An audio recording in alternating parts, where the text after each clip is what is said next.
Hello, hi, namaskar, जय Jagannath. Welcome back to my channel any hope. You all request me कि ma'am please Hindi में video बनाएं। हिंदी में उसका जो लैंग्वेज है वो भी हिंदी में होना चाहिए। मैंने सारी complete video English and Hindi both language में बनाई। उसका जो एमसीक्यूज है वो इंग्लिश में भी है और हिंदी में भी है। आप सभी के लिए मैंने कंप्लीट कर दी। Please watch this video, like and share this video and subscribe my channel. Let us start this video. Hi, we're now talking about the second unit of teaching pedagogy, teaching aptitude and pedagogy of our paper one. And this is the second unit. We have already discussed कि curriculum का जो unit था उसके बारे में सारी चीज हमने और एक वीडियो में डिस्कशन करी. वो जो वीडियो आई थिंक 7th या 8th की सीरीज में है. आप उस वीडियो में जाइए, उसके सारे डिटेल्स से वीडियो के ऊपर जो करिकुलम कैसे बनाना है, कितने टाइप्स का है, एलिमेंट्स क्या है, कंपोनेंट्स क्या है. Please watch this video. उस वीडियो में भी 10 number of questions are there for your preparation. आप उस एमसीक्यूज को भी सॉल्व करें.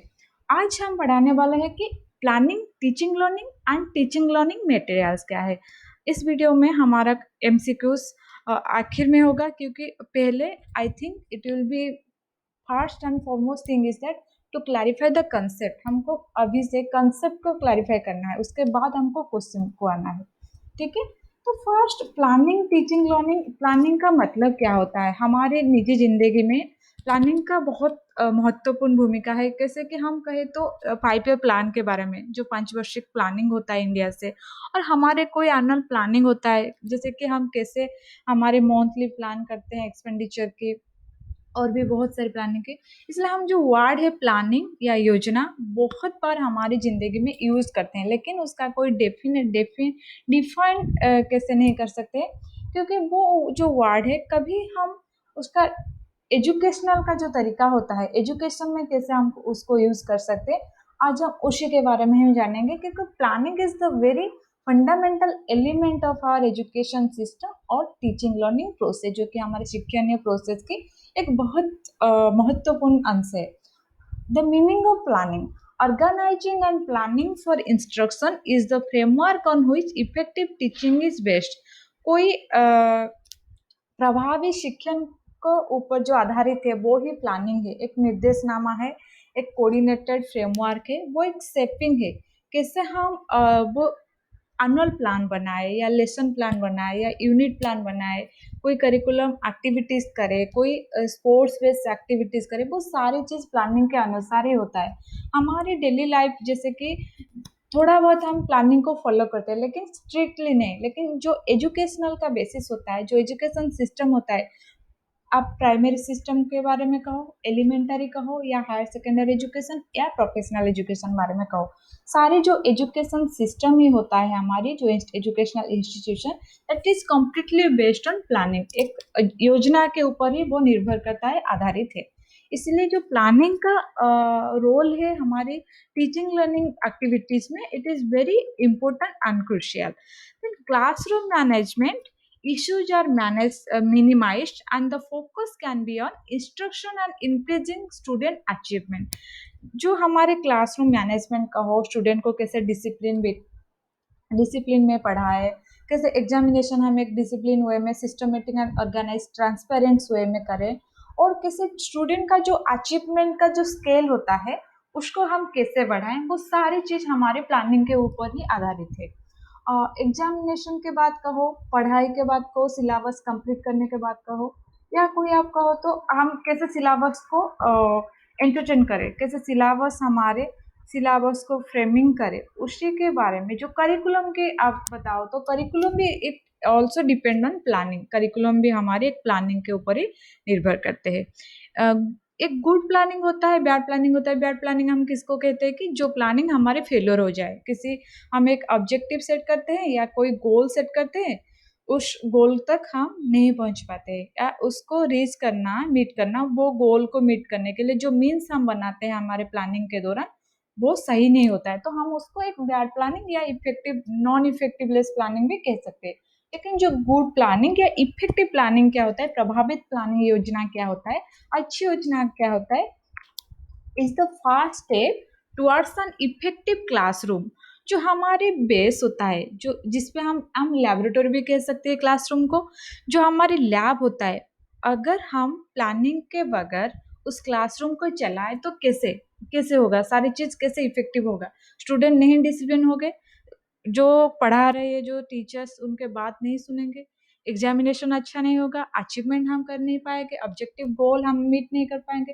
तो इसीलिए the first step towards planning is good planning is effective classroom. अगर कोई स्कूल में आप क्लासरूम डिसिप्लिन रहे, स्टूडेंट्स टीचर्स के बात माने, एग्जामिनेशन में अच्छी स्कोर करे, उसका जो इवैल्यूएशन प्रोसेस में भी आप अच्छी है, उसका आईक्यू जो लेवल है वो भी अच्छे है, टीचर्स की और जो स्टूडेंट्स की है, करिकुलम का जो ऑब्जेक्टिव सेट हुआ था हमारे वो हम मीट करें, उसके बाद हमारा जो एनुअल प्लानिंग हुआ था वो सारी चीज हम कवर कर पाए टाइमली, समय के अनुसार, एंड हम सारी इवैल्यूएशन प्रोसेस को सही तरीका से करें, एक ट्रांसपेरेंट रिलायबल वैलिडिटी वे में करें। तो उसी के हिसाब से ही हम इफेक्टिव क्लासरूम के ऊपर ही वो सारी चीज डिपेंड करता है। तो गुड प्लानिंग रिफ्लेक्ट करता है कहाँ से? हमारे अच्छी योजना प्रभावी कक्षा में ही डिपेंड करता है। A well plan class reduces stress on the teacher and helps minimise disruption. मैंने अभी जो बताई, अगर हमारे प्लानिंग सही हो, अगर हमारे प्लानिंग इफेक्टिव हो, तो हम क्लासरूम मैनेजमेंट अच्छे तरीके से कर पाएँ। ये जो प्लानिंग यहाँ पर हम बात कर रहे हैं, ये टीचर्स के लिए बहुत अच्छी है, क्योंकि एक टीचर्स के पढ़ाई डिपेंड करता है कि हम जब बताएं किसी को, वो लिसनर जब भी ना सुने तो हम किसको बताएं? वॉल को बताएं या स्टोन्स को बताएं या एनिमल्स को बताएं या ट्रीज को बताएं? तो students is the first and the foremost listener they are. जो बच्चे होते हैं, जो स्टूडेंट होता है, वो ही टीचर्स के बात सुनते हैं। इसीलिए अगर स्टूडेंट ने डिस्ट्रप्शन क्रिएट कर दी, अगर स्टूडेंट्स ने नॉइज बनाए, तो कैसे वो टीचर्स पढ़ाए?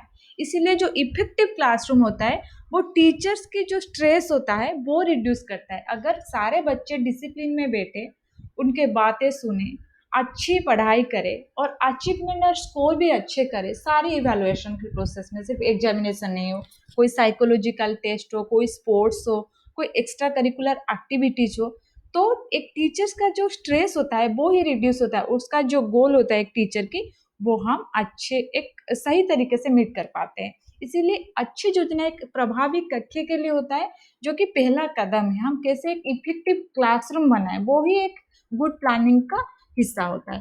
लेकिन हमारे 3 स्टेप्स होता है प्लानिंग का। एक होता है 3 एलिमेंट होता है या 3 पार्ट्स आप कह सकते हो। एनुअल प्लान एक होता है, यूनिटी प्लान एक होता है, एंड लेसन प्लान एक होता है। हम जब भी जो आप सभी ने तो बीएड कंप्लीट करी हो या एलिमेंटरी कोई डिप्लोमा एजुकेशन की डिग्री ट्रेनिंग के कंप्लीट करी हो, उसी के हिसाब से आपके पास भी एक बार जो टीचिंग लर्निंग मटेरियल्स और टीचिंग लर्निंग जो थे, आप भी कभी ना कभी बनाए होगी। हम एनुअल प्लान के बारे में छोड़ दो, लेसन प्लान और यूनिटी प्लान के बारे में बताओ। जो एनुअल प्लान होता है वो स्कूल और मैनेजमेंट सिस्टम की या एजुकेशनल सिस्टम की एक हिस्सा है, जो कि सारी चीज को मिलाकर बनाते हैं। आप करिकुलम की बात कहो, एक्टिविटीज की बात कहो, सिलेबस की बात कहो, एक्स्ट्रा करिकुलर एक्टिविटीज बात कहो, फिनांस की बात कहो, या आपकी कोई दूसरी लीगल एंड एडमिनिस्ट्रेटिव बात कहो, वो सारी चीज को, वो सारी फ्रेमवर्क को मिलाकर हमारे एनुअल प्लान ही बनाते हैं। उसके एनुअल प्लान कैसा होता है? Annual plan outline smooth operation of curricular and को करिकुलर एक्टिविटीज। जो हमारे, पहले हम जान लेते एनुअल प्लान के ऑब्जेक्टिव क्या है। जो कंसेप्ट ऑफ करिकुलर एंड को करिकुलर एक्टिविटीज डिफाइन करते हैं। हमारी करिकुलर एक्टिविटीज क्या है, को करिकुलर एक्टिविटीज क्या है, उसका टाइम प्लान कैसे होना चाहिए, हम किसी किसी कौन सी स्टेप्स को फॉलो करके वो को करिकुलर एंड करिकुलर एक्टिविटीज को कंप्लीट करें, सक्सेसफुली कंप्लीट करें। उसके बाद क्या होता है, हम उसको सेग्रीगेट करें। को करिकुलर एक्टिविटीज कौन सी समय में, कितने ड्यूरेशन में हमको कंप्लीट करना है, कौन सी जगह में इंसर्ट करना है, एंड करिकुलर एक्टिविटीज को कितने ड्यूरेशन में और कौन कौन उसके हिस्सा हो। ठीक है। उसके बाद जो होता है, हम टोटल प्लानिंग कैसे करें, टोटल यूनिट प्लान कैसे करें, लेसन प्लान कैसे करें, पढ़ाएं कैसे, अचीवमेंट कैसे स्कोर करें, वो सारी चीज हमारे एनुअल प्लान के ही प्रीव्यू में आता है। एक वार्षिक योजना हम जो शिक्षण या दौरान करते हैं, टीचिंग लर्निंग प्रोसेस में करते हैं, वो सारी चीज को मिलाकर ही होता है। इसे नहीं कि सिलेबस को छोड़ दो एनुअल प्लान हो जाएगा, या करिकुलर एक्टिविटीज को छोड़ दो एनुअल प्लान सिर्फ डिपेंड्स ऑन को करिकुलर एक्टिविटी। नहीं, वो को curricular activities and curricular activity दोनों को ही मिलाकर हमारे एनुअल प्लान होता है। उसके बाद जो चीज होता है, जैसे कि एडमिनिस्ट्रेशन के कोई काम हो, फिनांस के कोई काम हो, वो सारी चीज में हमारे एनुअल प्लान के अंदर ही होता है। ये एक ब्लूप्रिंट है हमारे एक ईयर, जैसे कि हमारे एक फिनेंशियल ईयर कैसे चले, इसी के लिए हमारे बजट आता है। ठीक है, हमारे स्टेट के बात कहो या सेंटर की बात कहो, इसी के तरह हमारे स्कूल कैसे चले, एजुकेशन सिस्टम कैसे चले, पूरा होल प्रोसेस कैसे चले, जैसे कि एग्जाम, पढ़ाई, इसके बाद इवैल्यूएशन, ऑब्जेक्टिव, सारे चीज, वो ही सारे चीज को हम एक फ्रेम में जब भी बनाते हैं, उसको एनुअल प्लान ही कहते हैं। उसके बाद जो है, an annual plan allows you to easily tick items off as you go and check progress, and you can ensure that tasks are spread over the year and in the right order। जैसे कि duration क्या होना चाहिए, कितने time पर होना चाहिए, completion कैसे हो, स्टेप्स क्या होना चाहिए, वो सारी टास्क एंड एक्टिविटीज उसी के हिसाब से बनाते हैं, उसी के हिसाब से खत्म करते हैं। इसीलिए एक राइट ऑर्डर में होना चाहिए, एक राइट सीक्वेंस में होना चाहिए। हाँ, हमारे हम उसको रिलायबिलिटी होना चाहिए, वैलिडिटी एंड ट्रांसपेरेंसी भी होना चाहिए। इसीलिए एक एनुअल प्लान होता है जो कि सारी एक्टिविटीज को मिलाकर हमको एक प्रोग्रेशन देता है, एक 1 ईयर का एक प्रोग्रेशन ही होता है। देन उसके बाद है हमारे an annual plan contains all academic and non-academic और co-curricular activities to be taken in a specified academic year। एक ही ईयर में, फिनेंशियल ईयर जैसे होता है उसी के तरह हमारे एजुकेशनल ईयर भी होता है। जैसे कि हम कहें मार्च 31 को हमारे फिनेंशियल ईयर खत्म होता है, अप्रैल 1 को हमारे जो फिनेंशियल ईयर शुरू होता है, नया फिनेंशियल। इसी के तरह हमारे जब एग्जाम खत्म होता है और जब हमारे कोई न्यू एकेडमिक सब्जेक्ट या न्यू एकेडमिक ईयर शुरू होता है, हमारी एकेडमिक ईयर शुरू होने से आरंभ से खत्म होने तक, जो फाइनल एग्जाम खत्म होने तक, वो जो ईयर होता है हम उसको एकेडमिक ईयर ही कहते हैं। It gives detailed description about the units to be covered in each month and the related activities to be undertaken or done along with the unity। जैसे कि अप्रैल महीना में हम क्या क्या यूनिट कवर करें, उसके बाद मई, जून, जुलाई, हर महीने की यूनिट प्लान होता है। यूनिट प्लान के सहित हम और क्या क्या एक्टिविटीज उसके सहित हम कर सके, वो भी सारे चीज प्लानिंग में होता है, एनुअल प्लानिंग में। Hence, we can say that an annual plan reflects the total activities of the school, जो कि सारे एक्टिविटीज को मिलाते हैं ये एनुअल प्लान। कोई नहीं कि सिलेबस हो या एग्जामिनेशन के बारे में या ओनली एकेडमिक के आइटम्स के बारे में, एलिमेंट्स के बारे में है, और जो को करिकुलर एक्टिविटीज उसके लिए और एक प्लानिंग बनाते हैं। नहीं, वो जो यूनिट है, महीने की जो यूनिट होता है, मंथ वाइज जो हम यूनिट बनाते हैं, महीने के भी टेस्ट होता है, यूनिट टेस्ट, उस मंथ में क्या क्या पढ़ा है, क्या क्या कंप्लीट करे टेस्ट यूनिटी, उसी के हिसाब से हमें यूनिटी टेस्ट या मंथली टेस्ट होता है।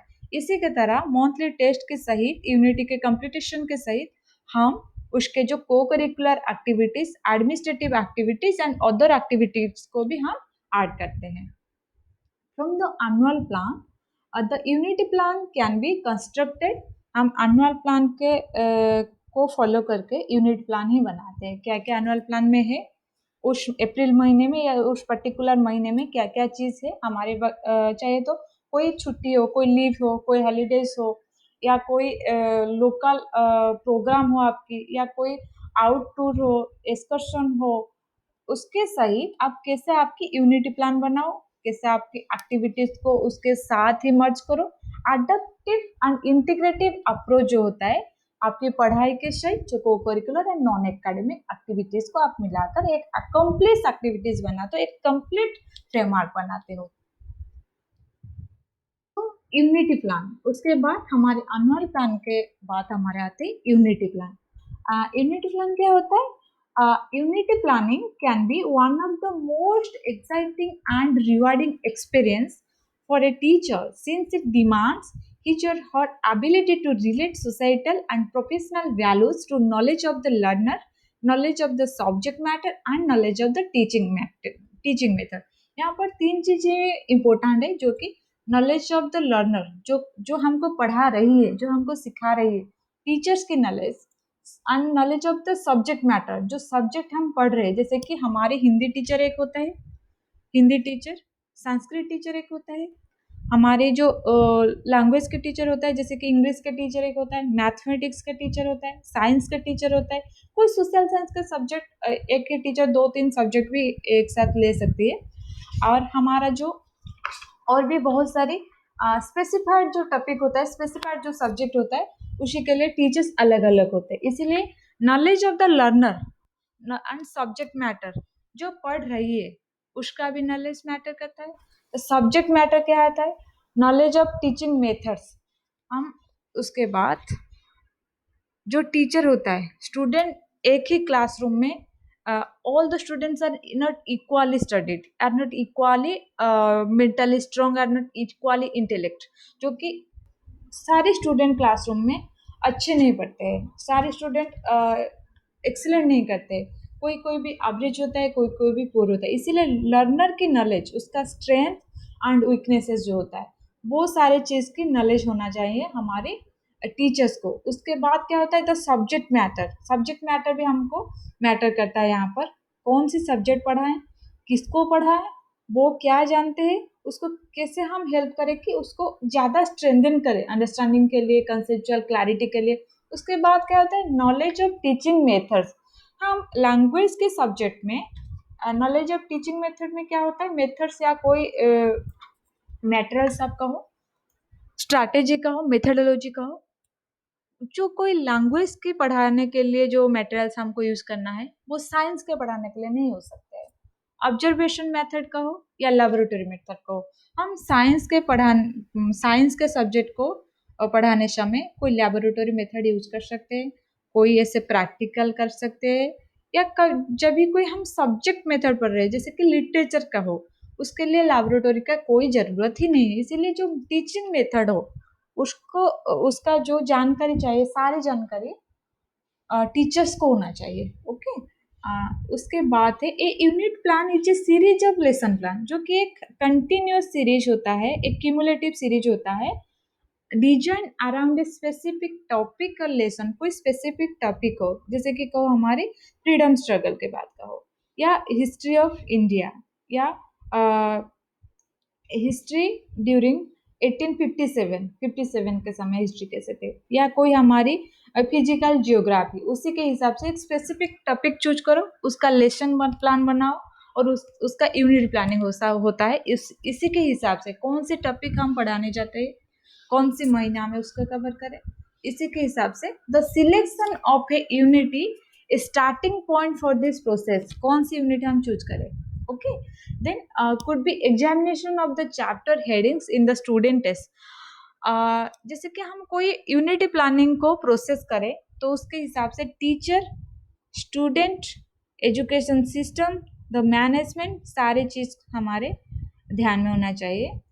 And unity planning is a process where in teacher select, organise, order, evaluate and revise both what they teach and how they teach it। Teachers ही यहाँ पर हमारे जो यूनिटी प्लानिंग होता है, who plays the major role and teachers plays the major role here।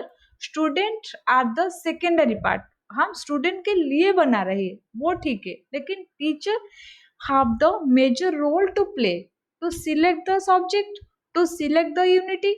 उसको कैसे हम ऑर्गेनाइज करें, ऑर्डर कैसे करें, सीक्वेंस कौन सी सीक्वेंस में हम रखें, उसके बाद इवालुएट उस यूनिट को कैसे करें, उस सीखने पद्धति को कैसे करें, उसके बाद रिवीजन कैसे करें मेमोराइजेशन के लिए, हाँ हमारे फाइनल एग्जाम के लिए। वो टीचर्स के ऊपर से ही निर्भर करता है, क्योंकि उसके ऊपर ही निर्भर करता है कि how child do understand the topic, how they revise it, how they memorise the concept. Okay. Then unity plan was organized from Gestalt psychology. The Gestalt theory of learning has a great influence of human being. इसी के हिसाब से ही उनका philosophy theory के हिसाब से हमारे unity plan के इम्पोर्टेंस आइए हम यूनिटी प्लान को हमारे एजुकेशन सिस्टम से इंसर्ट करिए। ओके, इसका इंटीग्रेशन क्या होता है कि according to this theory learning takes place when the whole is perceived rather in parts. Learning कैसे हम सीखनीय या शिक्षा को कैसे हम इजियर बना सकते हैं, कैसे हम सहज सरल बना सकते हैं, जैसे कि एक होल को छोड़कर हम किसी के तरह की एक होल को ना पढ़ाए, जैसे कि वर्ल्ड ज्योग्राफी को हम यूनिटी टेस्ट में लाने से पहले हमको पहला रिवीजन करना चाहिए प्रीवियस नॉलेज के, जैसे ज्योग्राफी के क्या होता है, फिजिकल ज्योग्राफी क्या होता है, नेचुरल ज्योग्राफी क्या होता है, क्लाइमेट क्या होता है, टेम्परेचर क्या होता है, डिजास्टर नेचुरल डिजास्टर क्या होता है, नेचुरल रिसोर्सेज क्या होता है, वो सारी चीज को हम पहले से ही कंप्लीट करना है। उसके बाद हम वर्ल्ड ज्योग्राफी को जाए तो बच्चे अच्छी तरीके से समझे वर्ल्ड ज्योग्राफी का मीनिंग क्या होता है, इंपोर्टेंस क्या होता है। इसीलिए जो होल को ना जाकर एक पार्ट्स को हम चूज करते हैं, क्योंकि जब भी हम कोई चीज को सेग्रेगेट करते हैं कोई कंसेप्ट को, तो it will be very easier to understand, समझने के लिए और समझने के लिए बच्चे को बहुत सही तरीके से हम उसको समझा सकते हैं। Then how do teachers plan unity, teachers कैसे यूनिटी प्लान बनाए। Planning a unity depends on nature of the topic, हम कौन सी टॉपिक चूज करते हैं, जैसे कि हिस्ट्री टॉपिक चूज करते हैं, मैथमेटिक्स करते हैं, इंग्लिश या कोई लिटरेचर सब्जेक्ट करते हैं, या कोई प्रैक्टिकल टॉपिक चूज करते हैं, वो सारे थ्योरेटिकल डिपेंड करते हैं कौन सी टॉपिक हम चूज करें, इसी के हिसाब से यूनिटी का प्लानिंग होता है।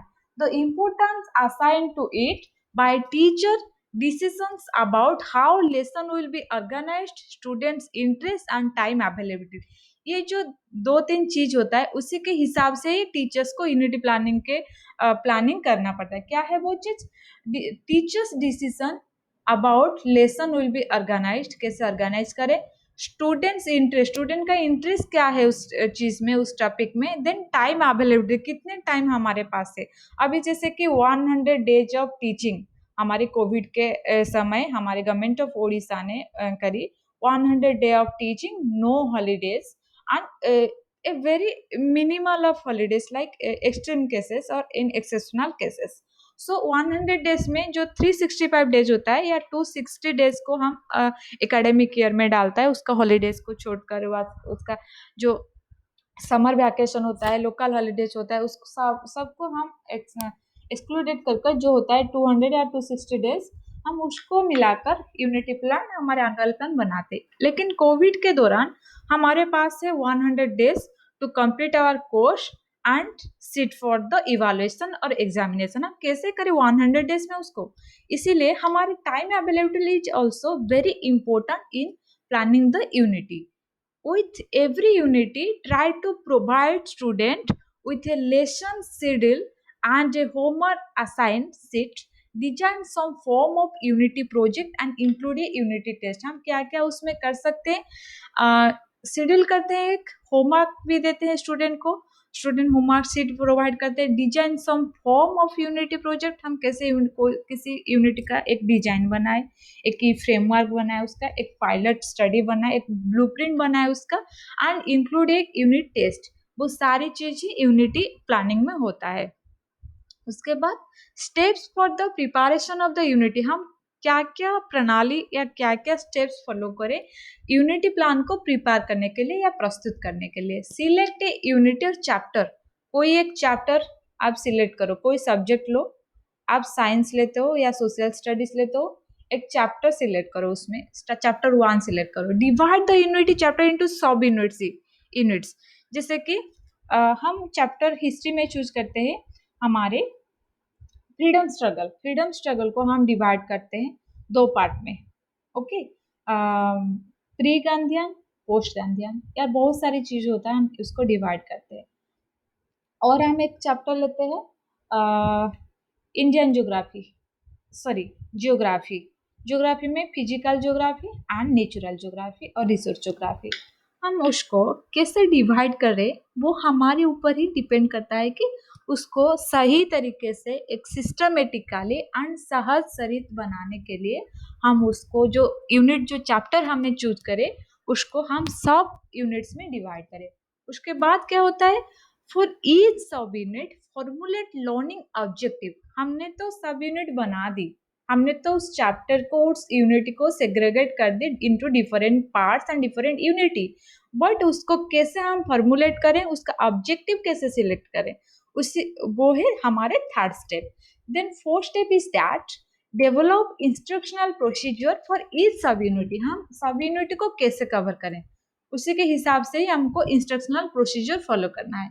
Instructional procedure would include number of periods, हम कितने पीरियड में कितने ड्यूरेशन में उसको कवर करें। जैसे कि हमने फिजिकल ज्योग्राफी ले लिया हमारे यूनिटी के दौरान, उसी के हिसाब से हमारे नेचुरल रिसोर्सेस लेता है, कोई मिनरल लेता है या कोई वाइल्ड लाइफ सैंक्चुरी लेता है, कोई नेशनल पार्क पढ़ाता है।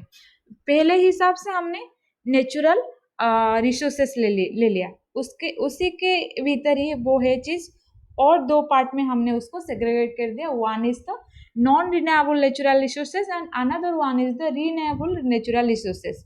ठीक है, नेचुरल रिसोर्सेस को हमने दो भाग में विभक्त किया, उसी के हिसाब से part one and part two. Part one को कैसे कंप्लीट करें, कितने पीरियड ले, उसी के हिसाब से 1 पीरियड 2 पीरियड 2 3 या 1 वीक कितने पीरियड लगेगी उस यूनिट को कंप्लीट करने के लिए, इसी के हिसाब से हमारे यूनिट प्लान डिपेंड्स करते हैं। Then the main teaching points क्या होता है, टीचिंग लर्निंग एक्टिविटीज कैसे होगा, मेथड्स एंड मीडियम हम कैसे यूज करते हैं। Then plan and prepare your evaluation question. आप जब भी इवैल्यूएशन करो उसी के हिसाब से आपकी यूनिटी टेस्ट होता है, महीने की जो परीक्षा आप करते हो स्टूडेंट के लिए, उसी का आपको क्वेश्चन बनाना है, कितना क्वेश्चन होना चाहिए, कितने मार्क के एग्जाम हो, कौन सी तरीके ऑब्जेक्टिव करो, सब्जेक्टिव करो, डिस्क्रिप्टिव करो, ओरली आप क्वेश्चन कर सकते हो, कैसे आप क्वेश्चन करना है या रिटिन करो, वो सारी चीज आपको उसी के बाद जब आपको यूनिट कंप्लीट हो जाएगी आपको प्लानिंग करना है। उसके बाद क्या है, have benchmark in place once the transaction of the unit has begun,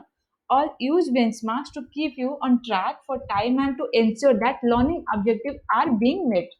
हमने तो सारी चीज अभी कंप्लीट कर दी, वो जो प्रोसेस सब कैसे बनाए, सब्जेक्ट कैसे चूज करे, यूनिट कैसे सेग्रेगेट करे, यूनिट को कैसे डिवाइड करे, उसके बाद उसका टीचिंग लर्निंग मटेरियल्स क्या होता है, ड्यूरेशन कैसे होना चाहिए, कितना होना चाहिए, उसके बाद हमारी इवैल्यूएशन प्रोसेस, उसके बाद है हमारे crucial movement. The important thing is that do we whether we meet the objective और वी लॉस इट। हमने उस ऑब्जेक्टिव जो गोल सेट की थी हमने उसको रीच कर पाई या नहीं, उसी के हिसाब से हमको दूसरे बार हमको खुद ही एनालाइज करना है। ओके, ये then lesson plans. Okay, unity plan अभी खत्म हो गया, उसके बाद हमारा है लेसन प्लान। लेसन प्लान क्या होता है, lesson plan specify the learning objectives, content, methods, materials or equipment or the methodology, application and evaluation for each lesson that is taught। हम एक यूनिट तो हो गए, जो लेसन हम बनाते हैं स्पेसिफाई क्या करता है वो, जिसी के हिसाब से कि ऑब्जेक्टिव क्या है, हमारे उद्देश्य क्या होता है, लक्ष्य क्या होता है, हमारी कंटेंट, हम कौन सी कंटेंट कौन सी थ्योरी पढ़ाते हैं, मेथड्स क्या यूज करते हैं, मटेरियल्स या मेथोडोलॉजी क्या यूज करें, जैसे कि ऑडियो विजुअल मटेरियल्स हो या कोई दूसरे प्रोजेक्टर हो, दूसरे मटेरियल्स हो, एप्लीकेशन क्या करें हमारे उसके हिसाब से, इवैल्यूएशन कैसे करें और each lesson that is taught, जो भी हमने पढ़ाई है उसी के हिसाब से हम ये सब चीज कैसे प्लानिंग करते हैं उसको हम लेसन प्लान स्पेसिफाई करते हैं। सोच planning prepares a teacher to teach and is invaluable to substitute teachers who will need to know what and how to teach। जो कि हम कैसे पढ़ाएं और क्या पढ़ाएं वो चीजें लेसन प्लान के अंदर बहुत इंपॉर्टेंट है, वो मायने रखते हैं। उसके बाद हमारे है provide the day-to-day planning of a course। Such plans can easily be modified in subsequent years and years of teaching a program। जैसे कि कोई ईयरली टीचिंग प्रोग्राम हो, डे टू डे प्लानिंग हम कोर्स के लिए बनाते हैं, such plan easily modified in a subsequent years. और जो अगले हमारे एक ईयर का हम प्लानिंग बनाए उसी के हिसाब से हम उसको फॉलो कर रेफरेंस बनाकर हमारे जो सब्सिक्वेंट ईयर होता है उसमें भी हम लेसन प्लान को फॉलो कर सकते हैं, या कोई मॉडिफाई भी या कोई चेंजेस भी हम बना सकते हैं। Then lesson plan can be evidence of good sound planning and preparation and provide detail information about teaching performance and level of expertise. इस सारे के ऊपर ही उसका जो evidence of good sound planning, हमारी प्लानिंग कैसे था, ये लेसन प्लान की जो level of expertise, information about teaching and the performance के ऊपर ही डिपेंड करता है। इस रिफ्लेक्ट करता है हमारे साउंड गुड साउंड प्लानिंग पे, जो प्लानिंग हमारे सही था या नहीं था, ये वो हमारे वो एविडेंस देता है या प्रमाणित करता है। ठीक है, उसके बाद हमारे है steps for preparing A lesson plan. हमने बताया कि ऑब्जेक्टिव क्या है एनुअल प्लान की, उसके बाद हमारी स्टेप्स क्या है, देन यूनिटी प्लान क्या है, यूनिटी प्लान की जो ऑब्जेक्टिव क्या होता है, स्टेप्स क्या होता है, एलिमेंट क्या होता है हम यूनिटी प्लान को प्रस्तुत करने के लिए। उसके बाद होता है steps for preparing A lesson plan, lesson plan को कैसे बनाए या कैसे प्रस्तुत करें। आउटलाइन लर्निंग एक्टिविटीज, जैसे कि सीखने के उद्देश्य को रूपरेख देना या कोई फ्रेमवर्क करना है, हमको क्या करना है, हमारे ऑब्जेक्टिव क्या है, हमको कहाँ से शुरू कर कर कहाँ तक जाना है। देन डेवलप द इंट्रोडक्शन, हम उसके परिचय प्रस्तुत करें या कोई इंट्रोडक्शन पार्ट शुरू करते हैं, कैसे उनको सही तरीके से इंट्रोड्यूस करना है हमको। Then plan the specific learning activities, हम लर्निंग एक्टिविटीज को कैसे प्लानिंग करें, प्लान आउट करें कैरी आउट करने के लिए। Then the main body of the lesson, जो कि हमारे होता है लेसन के मुख्य स्रोत होता है, मुख्य भाग होता है, जो plan the specific learning activities बनाने के लिए। उसके बाद fourth point, plan to check for students understanding, हम जो चीज जो लेसन जो यूनिटी कवर करी, वो जिसको पढ़ाए do whether they understand or not, we have to find out, check out. Okay, develop a conclusion and preview, हम conclusion develop करें, हाँ हमारे we meet the goal, we reach the objective, हम objective के साथ ही चल रहे हैं, हमारे एक्टिविटी सही तरीके से चल रहे हैं, इसी के हिसाब से हमको एक कंक्लूजन ड्रा करना है। Then create a realistic timeline, हम जो भी समय बनाते हैं, जो भी टाइमलाइन प्रस्तुत करते हैं, जो भी ऑब्जेक्टिव बनाते हैं, वो रियलिस्टिक होना चाहिए। एक फॉर एग्जांपल एक टॉपिक को या एक यूनिट को हमको पढ़ाने के लिए एक reliable and validity time period है 1 मंथ। अगर उसको हम कटेल कर कर मिनिमाइज कर कर एक दिन में खत्म करना चाहते हैं, तो कैसे वो खत्म होगा? अगर हो जाए तो there is a loop, there is a gap between the teaching learning method and the understanding level of the student. So यहाँ पर एक गैप हो जाएगा। उसके बाद क्या है, प्रेजेंटिंग द लेसन प्लान, हम लेसन प्लान को प्रेजेंट करें या बच्चे को दिखाएं, ये हमारे प्लानिंग है। इसी ड्यूरेशन हमको इतने ही लेसन, इतने ही यूनिट खत्म करना है, वो पाठ योजना को प्रस्तुत करना है और हम उसको प्रोड्यूस करें। वो सारे यूनिट प्लान को हम पहले से ही लेसन प्लान को हम बनाए। देन क्लोजर, देन हम उसको एक फ्रेमवर्क करें, उसको फाइंड आउट करें उसका लास्ट पॉइंट क्या होता है। ठीक है, उसको हम शुरू तो कर दें, उसको खत्म भी करना पड़ेगा। ओके, देन उसका जो क्रिएटिव एंड क्रिटिकल पार्ट होता है, उसके हिसाब से हम क्लोजर तक आए। Then reflecting on your lesson plan, जो ऑब्जेक्टिव सेट की थी हमने, जो गोल सेट की थी, जो लक्ष्य धार्य की थी हमने, उस लक्ष्य तक, उस उद्देश्य तक, उस हमारा जो ऑब्जेक्टिव थी, वो रिफ्लेक्ट कर रहे हैं या नहीं कर रहे हैं हमारे लेसन प्लान में, हमारे जो करिकुलम या एनुअल प्लान में सेट करी थी। ठीक है, देन सेल्फ इवैल्यूएशन, हमारे स्व मूल्यांकन कैसे करें अपने आप ही, वो लेसन प्लान सही है या नहीं है, वो एनुअल प्लान, वो करिकुलर एक्टिविटीज रिफ्लेक्ट कर रहा है हमारे ऑब्जेक्टिव हो या नहीं, वो हम सेल्फ इवैल्यूएशन करें। ये है हमारी annual plan, unity plan and lesson plan. उसके बाद हमारे MCQs. Then child centre pedagogy means what? A teacher explain the concept by standing in the centre with follow him her, teacher centre में खड़े हो जाए, sorry, teacher explain the concept by standing in the centre. Yes, कोई concept को बच्चे के बीच में खड़े होकर बताए and he or she think that students will follow his command, okay.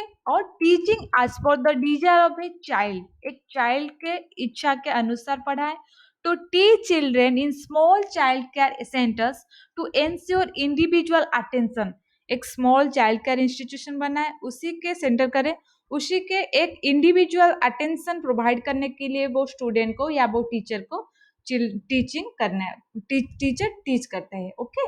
या giving primacy to teach children experience their voices and their active participation, option number D is the correct answer, जो कि children's को experience को प्राधान्य दे and there voices, उनका जो कहना है उसी के टॉपिक के ऊपर उसको प्राधान्य दे, and their active participation which is the most important thing. Then a teacher should have like what, knowledge of his subject, it's important, knowledge of teaching method, subject जिस भी सब्जेक्ट के ऊपर टीचर पढ़ा रहे उसके सब्जेक्ट के ऊपर उसका ज्ञान। नॉलेज ऑफ टीचिंग मेथड क्या होना चाहिए। Then knowledge of students strengths and weaknesses, student का स्ट्रेंथ एंड वीकनेसेस पता करना। देन ऑल द एबव, उस ऊपर के जो सारे ऑप्शन है वो सारे all the above, because when a teacher is aware about the strength and weaknesses of a student, then it will be easier to handle the students, okay।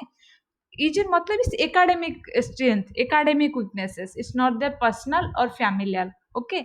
then which of the following is a center point of any lesson plan, lesson plan की कोई भी lesson plan बनाओ, center point कौन है, किसी कौन वो है जिसके लिए वो लेसन प्लान बनता है, एजुकेशन सिस्टम के लिए, टीचर के लिए, स्टूडेंट के लिए, या उनके ऊपर जो भी हमने ऑप्शन बताए किसी भी के लिए नहीं और दूसरे के लिए नहीं। यहाँ पर है ऑप्शन नंबर सी, स्टूडेंट के लिए। टीचर बनाते हैं लेकिन किसके लिए बनाते हैं, स्टूडेंट के लिए, टीचर के लिए नहीं, या एजुकेशन सिस्टम के लिए नहीं, ठीक है। ये हिंदी वाले क्वेश्चन है। प्लीज जो भी हमारे हिंदी व्यूअर्स होते हैं वो बहुत रिक्वेस्ट किए, मैडम प्लीज एमसीक्यूज को हिंदी में बनाए, इसलिए आप सभी के लिए मैंने हिंदी में भी डाल दी। प्लीज वीडियो को पॉज कर कर आप उसको वॉच करना, क्योंकि वीडियो भी बहुत लंबी हो जाएगी अगर मैं इसको भी एनालिसिस करूँ, इसीलिए मैं जो इंग्लिश पोर्शन का एनालिसिस करती हूँ हिंदी में ही कह देती हूँ, क्योंकि आपको भी वो easier हो समझने के लिए, ठीक है। Thank you for your cooperation and for all your suggestion my dear viewers.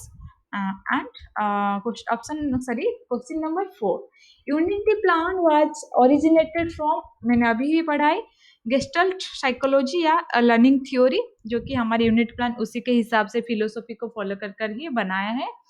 और question number 5, what is the first step of lesson plan, lesson plan की फर्स्ट स्टेप क्या होता है, फर्स्ट योजना की, जो पाठ योजना की पहला कदम या पहला चरण क्या होता है, वो होता है आउटलाइन लर्निंग ऑब्जेक्टिव। हम लर्निंग ऑब्जेक्टिव को कैसे सेट करें, ठीक है।